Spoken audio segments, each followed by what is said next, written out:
Welcome back traders, what's going on?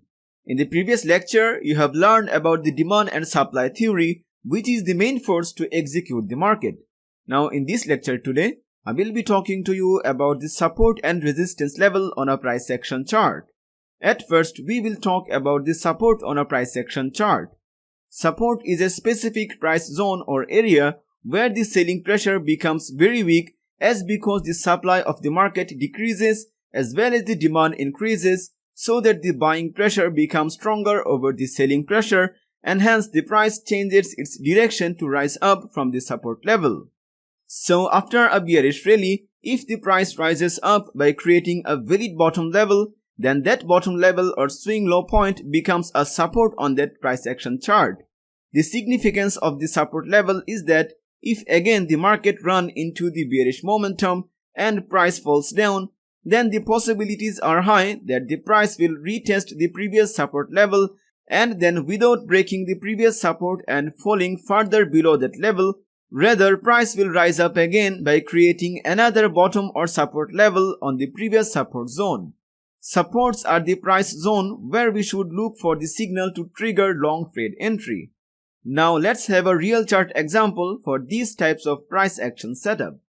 As you can see, this is a 4-hour chart of Euro versus Japan Yen. Here you will notice that there is a price zone which was the lowest price level of the market for several times. From the top of this chart, price falls down until a specific price zone which we call as the support level. Then after hitting that support level, price rose up without breaking and going further below of that support level. These support levels prevented price to fall more down. The strength of a support level depends on the number of how many times the level was retested. As you can see, in this chart we have 3 support levels on one price zone. That means at least 3 times price has retested this zone and tried to break the level to fall more down.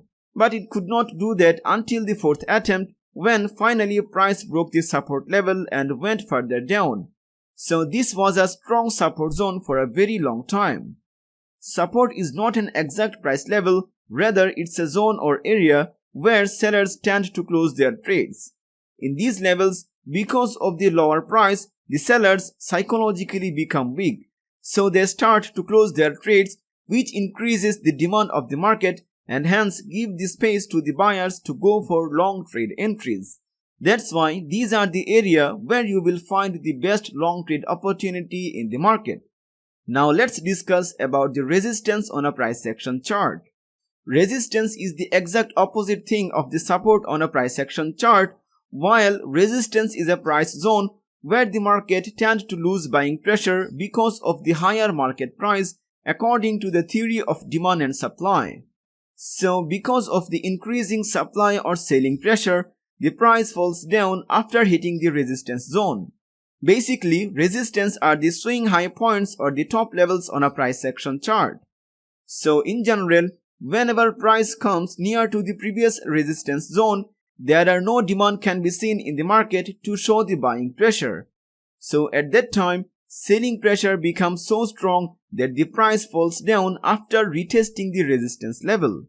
This loop of the retesting the resistance level and then the price turning back again and again can be seen very often on a price action chart. But if the price can break the resistance level, then that would mean that the demand is still greater than the supply of the market, which drives the price to go more up. Now let me give you an example of this setup using real price action chart. As you can see, this is a day chart of Australian dollar versus US dollar. Here you will notice a resistance zone which has been retested for at least 3 times in this price action chart. Every time price reached this zone, the market declined to go more up.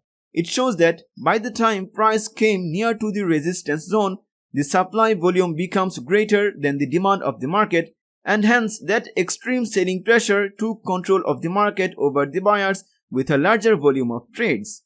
So the resistance zones are the area where you will find the best signals to trigger short trade entry. So that's the basic concept of the support and resistance level on a price action chart. In the next lecture, I will tell you more details about the support and resistance level. So we'll see you there. Till then, have a nice day. and goodbye.